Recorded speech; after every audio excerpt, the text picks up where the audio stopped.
অনেক অপেক্ষার পরে অ্যানাকন্ডা মুভিটা চলে এসেছে। তো আমিও চলে আসলাম এটার এক্সপ্লেইন নিয়ে। তোমাদের জন্য সবসময় নতুন নতুন গল্প নিয়ে আসি, তাহলে তো একটা লাইক আমি আশা করতেই পারি। কোনো স্পয়লার না দিয়ে চ্যানেলটা সাবস্ক্রাইব করে চলো তাহলে গল্পের গভীরে ঢুকে পড়া যাক। গল্পটা শুরু হয় ব্রাজিলের অ্যামাজন রেইন ফরেস্ট দিয়ে।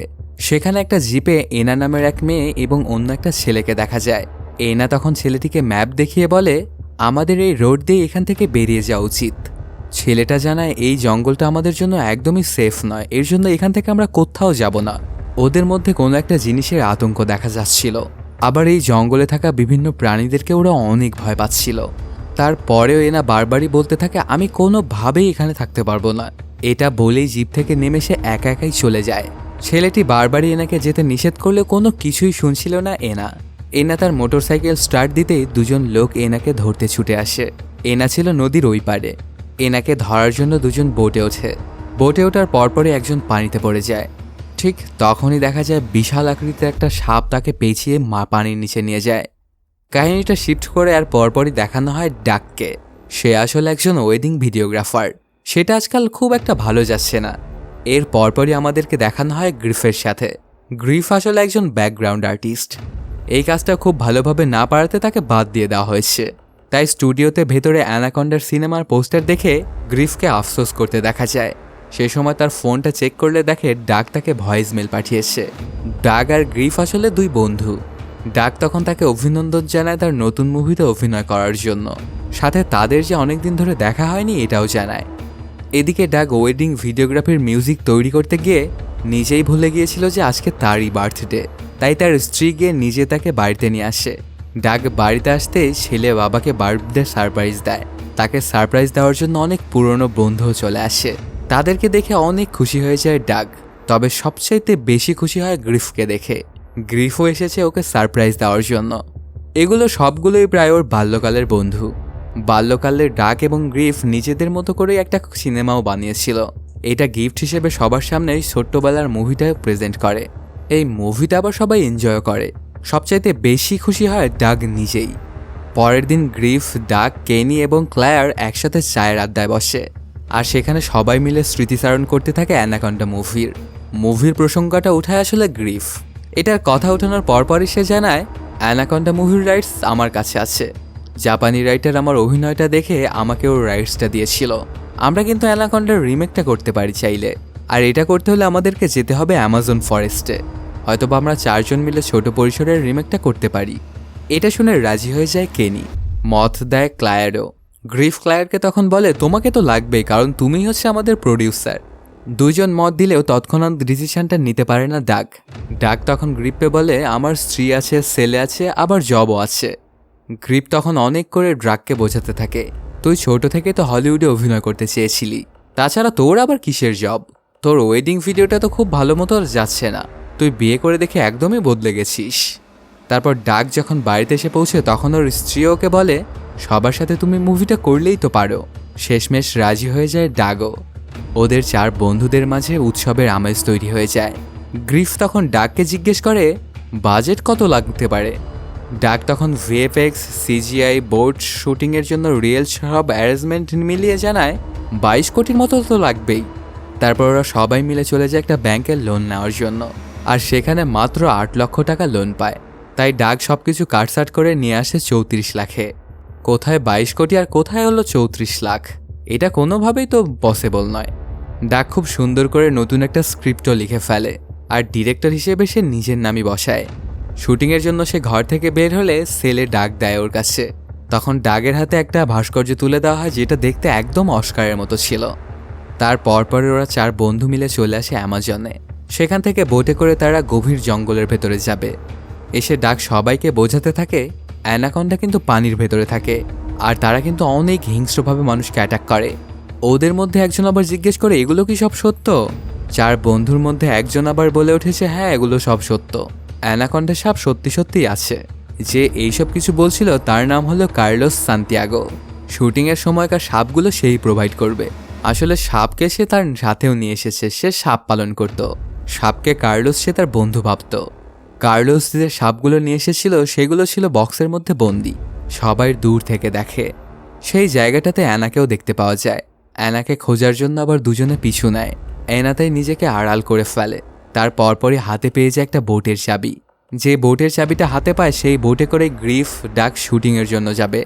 অ্যানা তখন তাদের কাছে এসে বলে, এই বোটটা হচ্ছে আসলে আমার বাবার, তিনি অসুস্থ তাই আজকে যেতে পারবে না।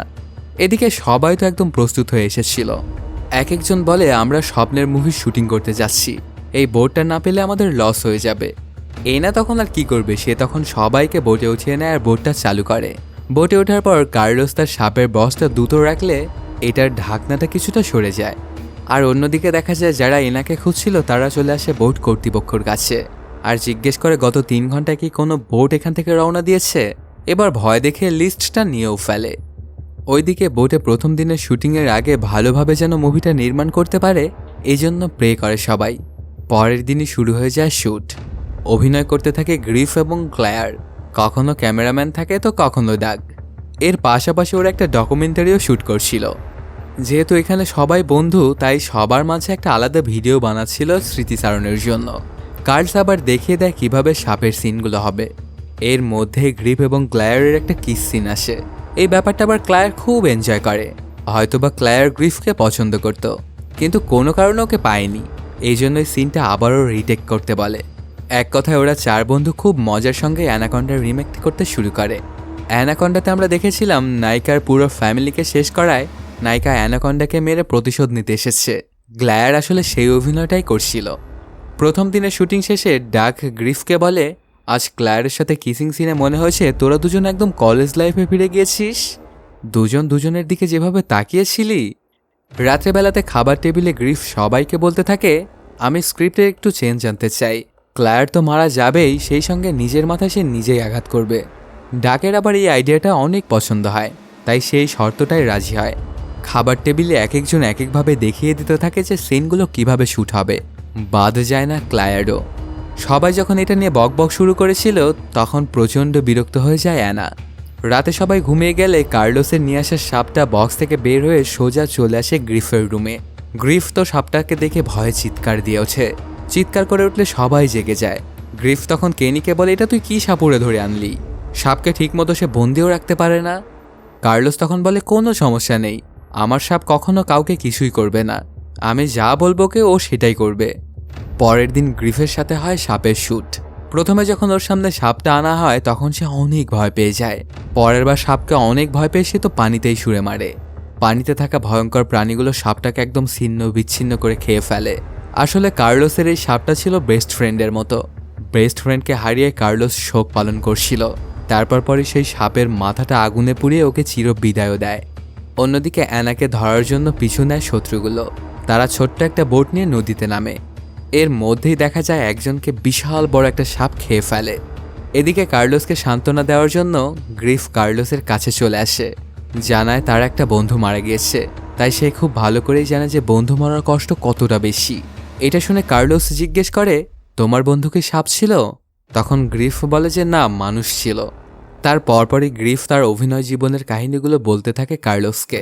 আর খুব অল্প সময়ের মধ্যে ওরা দুজনে খুব ভালো বন্ধুও হয়ে যায়। কার্লোস তখন তাই গ্রিফকে বলে, তোমার এই মুভির শুটিংটা কমপ্লিট হবে, চলো যাই তোমাদের এই শুটিংয়ের জন্য সাপ ধরে নিয়ে আসি। তারপর বোট থেকে নেমে পড়ে জঙ্গলের মধ্যে। কিছু দূর যেতেই কার্লোস জানায়, আমি একটা সাপের গন্ধ পাচ্ছি, হয়তো খুব আশেপাশেই সাপ রয়েছে। এটা শুনে গ্রিফ তো অনেক বেশি ভয় পেয়ে যায় আর কার্লোসের থেকে আলাদাও হয়ে যায়। এর মধ্যে সে পাশেই তাকিয়ে দেখতে পায় আর কার্লোস সেখানে নেই। তখন গ্রিফ ভেবেছিল যে কার্লোস হয়তো বা কোথাও হারিয়ে গেছে, এর জন্য ছোট বোটটা নিয়ে মেইন বোটে ফিরে আসে। গ্রিফ ভেবেছিল যে কার্লোস হয়তো বা বোটে ফিরে এসেছে। এদিকে দেখা যায় কার্লোস একটা সাপের গন্ধ পায়, এই জন্য সে একটা মশাল জ্বালায়। ঠিক তখনই দেখা যায় কার্লোসকে বিশাল বড় একটা সাপ পেঁচিয়ে ধরে এবং পানির নিচে নিয়ে যায়। এদিকে বোটে করে গ্রিফ আবারও কার্লোসকে খুঁজতে শুরু করে, কিন্তু কোথাও ওকে আর খুঁজে পায় না। তারপর চলে আসে মেইন বোটে এবং সবারকে ব্যাপারগুলো জানায়। তখন ডাক ওকে বলে, তোর কি মাথা খারাপ হয়েছে? এত রাতে কিনা সেখানে তোরা দুজনে সাপ ধরতে গিয়েছিলিস? আচ্ছা ওয়েট কর, কিছুক্ষণ দেরি করি, যদি কার্লোস এর মধ্যেও না ফিরে আসে তাহলে আমরা সবাই মিলে ওকে খুঁজতে বের হব। এর মধ্যেই পার হয়ে যায় 1 ঘন্টা, কিন্তু তারপরে কার্লোসের কোনো খোঁজ পাওয়া যায় না।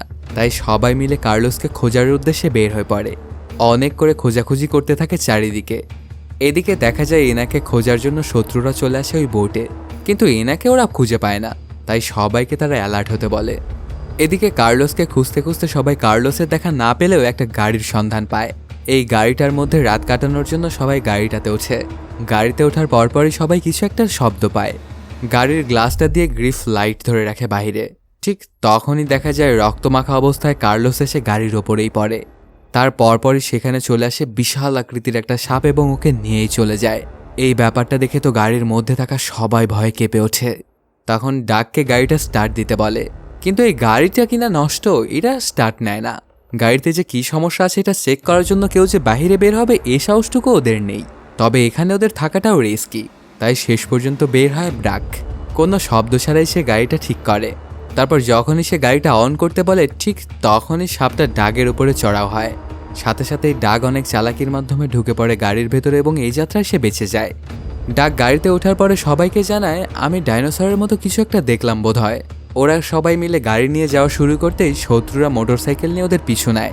এগুলো দেখে ক্লায়ার বলে, হয়তোবা কেউ আমাদেরকে বাঁচাতে আসছে আর এই জন্য আমাদের গাড়িটা থামানো উচিত। তখন অ্যানা বলে কোনো মতেই যেন গাড়িটা থামানো না হয়।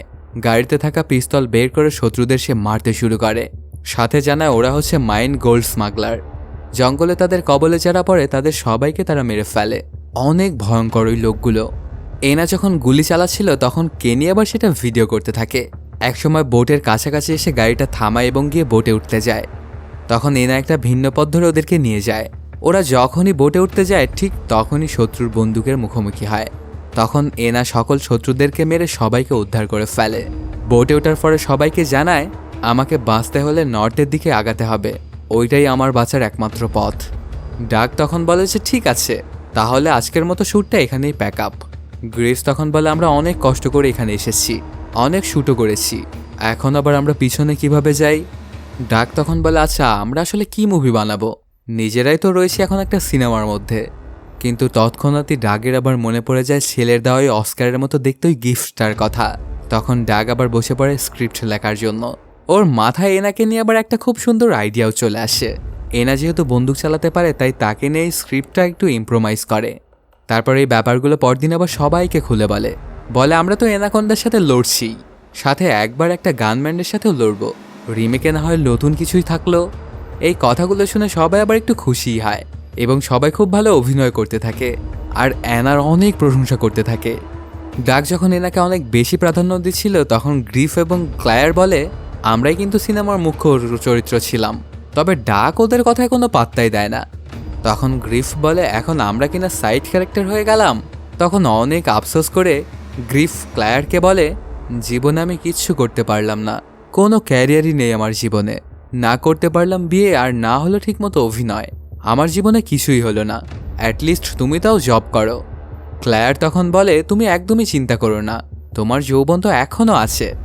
পরের দিন গ্রিফ শুটিংয়ের কস্টিউম না পরে এমনি ড্রেস পরে বের হলে ডাক বলে এই ড্রেস পরেছিস কেন তুই, শুটিংয়ের ড্রেস পরে নে। তখন গ্রিফ বলে তুমি তো এখানে অ্যানাকন্ডা বানাতে এসনি, বানাতে এসেছ অ্যানাকোন্ডা, যাও গিয়ে তুমি তোমার অ্যানাকে প্রাধান্য দাও। ঠিক তখনই দেখা যায় পাশ দিয়ে একটা জাহাজে করে অনেকগুলো মানুষ যাচ্ছিল। ডাক বুঝতে পারে ওরা সবাই শুটিংয়ের জন্য এসেছে। জিজ্ঞেস করে তোমরা কোন মুভির শুটিংয়ের জন্য এখানে এসেছো। জানানো হয় অ্যানাকন্ডার রিমেক করতে এসেছে সনি থেকে। এটা শুনেই তো মাথাটা ঘুরে যায় ডাগের। তারা যদি অ্যানাকন্ডার রিমেক করতে আসে তাহলে গ্রিফের কাছে অ্যানাকন্ডার রাইটস কিভাবে আসলো? তখন গ্রিফকে গিয়ে এটার ব্যাপারে প্রশ্ন করে। তখন গ্রিফ বলে ওঠে আমার কাছে কোনো রাইটস নেই। এই কথাগুলো শুনে মাথা অনেকটা গরম হয়ে যায় ডাগের, কারণ এখানে এসে ওদেরকে মৃত্যুর মুখোমুখি হতে হয়েছে। গ্রিফ তখন বলল আর কতদিন তুই ওয়েডিং ভিডিও বানাবি, নিজের তো কোনো কিছু করে দেখাতে ইচ্ছে করে না তোর? আমার কাছে এই সুযোগটা ছিল, এর জন্য তোদেরকে কনভিন্স করেছি আমি। ওর কথাগুলো শুনে ডাগ আরও বেশি বিরক্ত হয়ে যায় আর বলে যা তোকে এখন থেকে মুভি থেকেই বাদ দেওয়া হলো। গ্রিফ তখন জানায় তুই কি বাদ দিবি, আমি নিজেই আর সিনেমা করব না। ব্যাগপত্র গুছিয়ে ছোট একটা বোটে উঠে পড়ে গ্রিফ। এগুলো দেখে ক্লায়ার জিজ্ঞেস করে কোথায় যাবে তুমি? গ্রিফ বলতে থাকে শুটিংয়ের ওখানে যাব, কোনো না কোনো তো একটা ক্যারেক্টার মিলেই যাবে। ক্লায়ার তখন ওকে যেতে বারণ করে, কারণ যেখানে সেখানে ওই বিশাল আকৃতির ওই দানব আকৃতির সাপটা ঘোরাঘুরি করছে। গ্রিফ তারপরে ওর কোনো কথাই শোনে না আর চলে যায়। শুটিংয়ের ওই জায়গাতে গিয়ে দেখতে পায় জাহাজের সব কিছু ভাঙচুর করা, কোনো কিছুরই আর যেন অবশিষ্ট নেই। গ্রিফ তাই সবাইকে ডাকাডাকি করতে থাকে। একজন অবশ্য তার ডাকে সাড়া দেয়, কিন্তু একটু পরেই একটা অ্যানাকন্ডা এসে তাকেও খেয়ে ফেলে। এই ব্যাপারটা দেখে অনেকটাই ভয় পেয়ে যায় গ্রিফ। এই জন্য বোটটা নিয়ে সে দ্রুত পালাতে শুরু করে। এদিকে দেখা যায় ডাগ অ্যানার কথা অনুযায়ী একটা জায়গায় গিয়ে বোটটা থামায় আর বলতে থাকে এখানে আমি অ্যানার সিকোয়েন্সের শ্যুটটা করব। তখন ক্লায়ার বলতে থাকে গ্রিফকে ছাড়া শ্যুট আবার কিভাবে করবে। ডাক বলে আমরা মুভি বানানোর জন্য এখানে এসেছি, মুভি তো আমি বানিয়েই ছাড়বো, গ্রিফকেও প্রয়োজন নেই আমার। ওরা দুজন আবার রাজি হতে চায় না এই কথাগুলো শুনে। তখন এনা সবার দিকে বন্দুক তাক করে এবং ওদেরকে নিয়ে সামনের দিকে আগায়। কিছুক্ষণের মধ্যেই গ্রিফ চলে আসে বোটে, কিন্তু কাউকেই সে খুঁজে পায় না। এই জন্য বোটে থাকা বন্দুকটা নিয়ে সে বের হয়ে পড়ে। এদিকে দেখা যায় এনা একটা জায়গা থেকে সবাইকে দিয়ে ফোর্স করে কয়েকটা প্যাকেট উঠায়। সবাই তখন জিজ্ঞেস করে এর মধ্যে আসলে কি রয়েছে। এনা তখন একটা প্যাকেট খুলে দেখতে বলে। ডাক তখন তাই একটা প্যাকেট খুলে দেখতে পায় প্যাকেট ভর্তি স্বর্ণ। এতে ডাগের আর বুঝতে বাকি থাকে না যে আসল গোল্ড স্মাগলার হচ্ছে এই অ্যানা। এই জন্য একটা ব্যাগ আবার ফেলে দেয় ডাগ। ঠিক তখনই দেখা যায় ব্রাজিলের একটা পুলিশ আটকে ফেলে এনাকে। আসলে ওকে ধরার জন্য স্পেশাল পুলিশই পিছা নিয়েছিল। এনা হচ্ছে ব্রাজিলের সবচেয়ে বড় স্মাগলার। সেই সময় গ্রিফ আবার দূরে থেকে পুলিশকে লক্ষ্য করে গুলি করে। সবার সামনে সে হিরো সাজতে থাকে, জানায় আমি সবাইকে বাঁচিয়েছি। সবাই তখন বলতে থাকে তুই আসলে পুলিশকে গুলি করেছিস, আসল কালপ্রিট হচ্ছে এই অ্যানা। অ্যানা তখন পুলিশকে গুলি করেই মেরে ফেলে। তারপর ওদের 4 বন্ধুকেই বন্দুকের সামনে আগায়। এক পর্যায়ে ক্লায়ার একটা বুদ্ধি করে বসে, জানায় আমার ঘরে একটা 13 বছরের মেয়ে আছে, প্লিজ আমাকে তুমি মেরো না। এসব কিছু বলতে বলতে এনার থেকে পিস্তলটা সে কেড়ে নেয়। দেখায় যে সে অনেক বেশি শক্তিশালী। অ্যানা যখন ক্লায়ারের দিকে ওকে মারার জন্য ধাবিত হয়, ঠিক তখনই সেখানে চলে আসে ওই বিশাল আকৃতির অ্যানাকন্ডার ওকেই খেয়ে ফেলে। এটা দেখে অনেক ভয় পেয়ে সবাই যখন পালাচ্ছিল, ঠিক তখন একটা মাকড়সা এসে ডাককে একটা কামড় দেয়। এটাতে অনেক বেশি ব্যথা করছিল ওর। তীব্র ব্যথা বন্ধ করার জন্য একটা উপায় বের করে সবাই মিলে। জানায় যে কামড়ের জায়গায় প্রস্রাব দিতে হবে। এটার দায়িত্ব আবার গিয়ে পড়ে কেনির ওপর। কেনি তখন বলতে থাকে না বসে আমি প্রস্রাব করতে পারি না। গ্রিফ তখন তাই কেনির বসে থাকার ব্যবস্থাও করে। সুস্থ হয়ে কিছু দূর যেতেই ডাক গ্রিফকে বলে তুই আসলে ঠিক ছিলি, তোকে ভুল বুঝে আমি এই শয়তান এনাকে লিড রোল দিয়েছিলাম। আমি আসলে সবসময় তোর উপরে জেলাস ছিলাম। এইসব কিছু বলার পরপরই উপর থেকে চলে আসে ওই অ্যানাকন্ডা আর ডাককে তুলে নিয়ে চলে যায়। ডাগও যখন ওই অ্যানাকন্ডার শিকার হয়ে যায় তখন ওকে বাঁচানোর জন্য গ্রিফ সেখানেই থেকে যায়। অন্য দুজন তখন গ্রিফকে অন্য একটা জায়গায় নিয়ে আসে। ডাককে হারিয়ে গ্রিফ অনেক আফসোস করতে থাকে, জানায় সবকিছুই আমার জন্যই হয়েছে। ক্লায়ার তখন বলে আমরা আমাদের নিজেদের ইচ্ছাতেই এখানে এসেছিলাম। কেনি তখন একটা পথ খুঁজে পায়, জানায় সামনে একটা ফাঁকা মাঠ রয়েছে, ওই দিক দিয়ে হয়তো বা বোটের কাছে আমরা পৌঁছাতে পারবো। কিন্তু সমস্যা হলো সাপ যদি খোলা মাঠের মধ্যে তাদেরকে দেখতে পায় তাহলে সেখানেই খেয়ে ফেলবে। ঠিক তখনই সাপের শব্দ পায় তারা। সাপটা ডাককে গিলতে না পেরে ওকে সহ একটা শূকরকে সেখানেই ফেলে দেয়। ডাগের মৃতদেহটা দেখে সবাই তো ইমোশনাল হয়ে যায়। কেনি তখন আবার হঠাৎ করে একটা বুদ্ধি বের করে ফেলে, জানায় ডাগের মাথার ওপর শূকর বেঁধে খোলা মাঠে রেখে আমরা পালাতে পারবো। ঠিক তেমনটাই করে ওরা। জেনি আবার ডাগের মুখের মধ্যে মরা একটা ইঁদুর রেখে দেয়। উল্লেখ করে সাপ ইঁদুরকে বেশি পছন্দ করে। তারপর দূর থেকে দূরবীন দিয়ে দেখতে থাকে। অ্যানাকন্ডা যখন চলে আসে তখন সেটা আবার গ্রিফও দেখে। গ্রিফ যখন বাইনোকুলারটা দিয়ে দেখছিল তখন সে ভালো করে খেয়াল করে দেখতে পায় ডাক তো এখনও বেঁচে আছে। ডাক কোনো মতে তার মুখ থেকে ইঁদুরটা ফেলে দেয়। ডাককে বেঁচে থাকতে দেখে গ্রিফ অনেক চিল্লিয়ে ওকে বলতে থাকে তাড়াতাড়ি তুই এদিকে চলে আয়, কারণ তোর পিছনেই আসতেছে অ্যানাকন্ডা। ডাক তার মাথাতে শূকর বাঁধা অবস্থাতেই দৌড়াতে শুরু করে। এরপর শূকরটাও জেগে ওঠে। আসলে শূকরটাও বেঁচে ছিল। শূকর জেগে ওঠে ডাগের মাথাতে কামড় দিতে শুরু করে। একদিকে অ্যানাকন্ডার অন্যদিকে শূকর, দুজনের থেকেই বেঁচে যায় ডাক। তখন দেখা যায় অ্যানাকন্ডাটা ওই শূকরটার উপরে অ্যাটাক করে। ডাক বেঁচে ফেরার পর সবাইকে জিজ্ঞেস করে আমার মুখে ইঁদুর কে দিয়েছিল। কেনি তখন বলতে থাকে সবার সম্মতিতে সেটা আমি দিয়েছিলাম। ডাক তখন বুঝতে পারে যে এটা কেনিরই কাজ। 4 জন মিলে হাঁটতে হাঁটতে একটা জায়গা আসলে দেখতে পায় সেই জায়গাটিতে অ্যানাকন্ডা মুভিটির শুটিং হচ্ছিল, কিন্তু সেখানে কেউই উপস্থিত নেই। গ্রিফ সেখানে একটা ওয়াকি টকি দেখতে পায়, তারপর সেটা দিয়ে রেসপন্স করতে থাকে। আগের অ্যানাকন্ডা মুভির হিরো আইস কিউব গুলি করতে করতে সামনের দিকে এগিয়ে আসে। সবাই আইস কিউবকে দেখে অনেক অবাক হয়ে যায়। আইস কিউব বলতে থাকে আমরা অ্যানাকন্ডা মুভিটার রিমেক করতে এসে অ্যানাকন্ডাদেরই হাতে পড়েছি। গ্রিফ আর ডাক তখন জিজ্ঞেস করে অন্যদের কি খবর আপনাদের টিমের। আইস কিউব জানায় তারা তো অনেক সাহসী, হয়তো সাবধানে আছে কোথাও। ডাক তখন বলতে থাকে আমাদের পেছনেই রয়েছে অ্যানাকন্ডা, তাকে খতম করতে হবে আমাদের। এখন আপনিই বলেন যে অ্যানাকন্ডাকে আমরা কিভাবে শেষ করতে পারবো, নিশ্চয়ই সেটা ক্লাইম্যাক্সে উল্লেখ করা আছে। আইস কিউব তখন হতাশ হয়ে বলে যে এটা তো আমার জানা নেই, কারণ হিসেবে উল্লেখ করে ক্লাইম্যাক্স আসলে লেখা ছিল না, হলিউডের সেটে এসেই স্ক্রিপ্টগুলো লেখা হয়। তবে সেটের চারপাশ দিয়ে বিভিন্ন গোলাবারুদ সেট করা হয়েছে, এটা দিয়েই মারার প্ল্যান করা হয়েছিল। তখন আইস কিউব বলতে থাকে আমাকে আমার বন্ধুদের কাছে যেতে হবে। আইস কিউবকে পেয়ে তো সবাই ছবি ওঠায়, সে তো সবার সাথে ছবি ওঠায়, কিন্তু বলতে থাকে এগুলো যেন আবার ইনস্টাগ্রামে তোমরা দিও না। তো গ্রিফ প্ল্যান করে বসে আমি আর ডাক গাড়ি নিয়ে সামনে গিয়ে অ্যানাকন্ডাকে সেটে নিয়ে আসবো। তখন কেনি আর ক্লায়ার মিলে ডেটোনেটরগুলো অন করে দিবে। তখন ওরা দুজনে সুইচগুলো চেপে ব্লাস্ট করাবে। প্ল্যান অনুযায়ী ঠিক তেমনটাই করা হয়। গ্রিফ এবং ডাক দুজনে মিলে গাড়িটা নিয়ে যায় অ্যানাকন্ডার সামনে। অ্যানাকন্ডা একবার এদিক থেকে আক্রমণ করে তো একবার ওদিক থেকে। তারপরেও গাড়িটা নিয়ে সেটের দিকেই আসতে থাকে ওরা। এদিকে কেনি দেখতে পায় ডেটোনেটরে একদম পাওয়ার নেই, এজন্য ওরা পাওয়ার জোগাতে থাকে। ওইদিকে ডাক এবং গ্রিফ তো অ্যানাকন্ডাটাকে সেটের মধ্যে নিয়ে আসে ঠিকই, কিন্তু কোনো রকমের কোনো ধামাকা হয় না। এর মধ্যেই পাওয়ার দিয়ে দেয় কেনি। তখন গ্রিফ এবং ডাক ওখানে ধামাকাগুলো করাতে করাতে আসতে থাকে, কিন্তু এর মাধ্যমেও অ্যানাকন্ডা মরে না। ওরা চারজনে মুখোমুখি হয় অ্যানাকন্ডার। তখন গ্রিফ নিজের জীবন বাজি রেখে অ্যানাকন্ডা একদম ছিন্ন বিচ্ছিন্ন করে ফেলে। অ্যানাকন্ডার শুধু মাথায় সে জীবিত ছিল, সেই মাথাটা নিয়েই কামড় দিতে আসতেছিল। তখন ডাককে তার ছেলেটা যে গিফটটা দিয়েছিল সেটা ওর মাথার মধ্যে ঢুকিয়ে দেয়। সেখানেই মারা যায় ওই অ্যানাকন্ডা। এখান থেকে চার বন্ধুই বেঁচে ফেরে। বেঁচে ফেরার পরই ডাক এবং গ্রিফ একটা প্রেস কনফারেন্সের রাইটস তারা মুভির যে শুটিং করেছে সেটা জানায়, আর বাস্তবে যে তারা অ্যানাকন্ডার মুখোমুখি হয়েছিল সেটাও বলে। কিন্তু রাইটস না থাকায় সনি তাদের মুভি হলে রিলিজ পেতে দেয় না। তবে পরবর্তী জীবনে গ্রিফ এবং ক্লায়ার একে অপরকে বিয়ে করে। কেনি আইস কিউবের সাথে তোলা ছবি ইনস্টাতে পোস্ট করেই বসে। তা দেখে খোদ আইস কিউব পোস্টটা ডিলিট করতে বললে কেনি জিজ্ঞেস করে পোস্ট কেমনে করে। অন্যদিকে ডাগের কাছে চলে আসে সিঙ্গার জেনিফার লরেন্স। ডাগ তো জেনিফারকে দেখে একদম অবাক হয়ে যায়। জেনিফার তখন বলে আমি আপনার বানানো অ্যানাকন্ডা মুভিটা দেখেছি, খুবই ভালো ছিল সেটা, তাই আপনাকে দিয়ে আমি আবারও অ্যানাকন্ডা মুভি একটা নির্মাণ করতে চাই। খুশির সংবাদের মধ্য দিয়ে শেষ হয় 2025 সালের অ্যানাকন্ডা মুভিটি। তো বন্ধুরা, কেমন লাগলো আজকের এই এক্সপ্লেনটি জানাতে কমেন্ট করো। আর যদি এখনও চ্যানেলটা সাবস্ক্রাইব না করে থাকো তাড়াতাড়ি সাবস্ক্রাইব করে নাও। দেখা হচ্ছে নতুন কোনো ভিডিওতে। Till then সায়োনারা।